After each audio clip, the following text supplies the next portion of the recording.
Paul Dunstan Wnek. I was a bosun mate, third class diver, special operations. We went up to assist, and we didn't know why we were going up because the Thresher was down a greater distance than the divers could go. So we went up there and we just assisted with different gear, and we came back.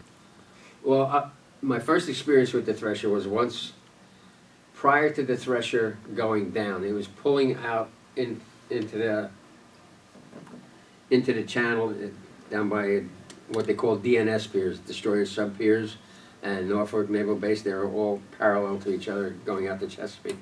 The Thresher was going out, and I remember I was going on Liberty at the one time on that base, and there was a sailor in talking to some security guards at the gate who was a sailor from the Thresher. He had missed his boats going out, and they said, "Sorry, we can't get you out on a boat, it's going."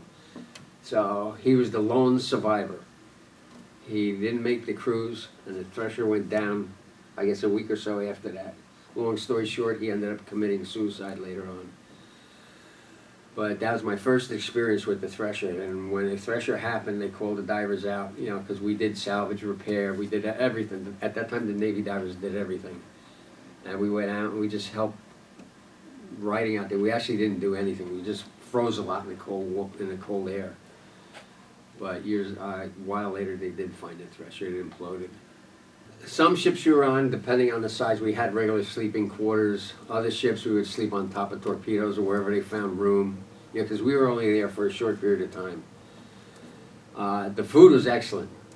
Even if the divers, no matter what time of day you were working or time at night, when you came back, there were cooks in the galley ready to help you out. And you know, a lot of times, you know, sometimes we do our own little patrols at night, assign somebody, usually a younger guy or a newbie, we call them, sneak up to officers' quarters, into the freezers or lockers, get the Sara Lee chocolate cakes, and bring it down to the cooks, and we'd party. They never found out who kept stealing the cakes, but it was the divers who did it. You know, when we were on a base or in uniform, it was always saluting, everything was all military.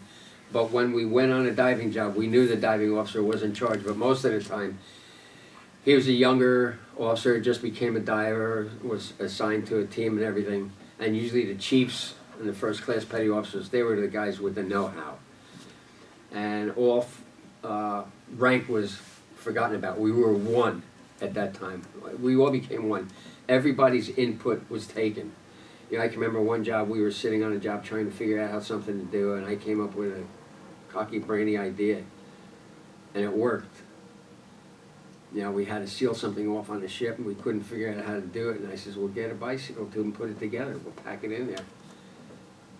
And they looked at me like I was crazy. We got a big bicycle tube, cut it in half, and on the base they had weld the ends together. We packed it in, inflated it, and sealed the water off. Just something simple like that. But we listened to everybody. Everybody's comments were accepted.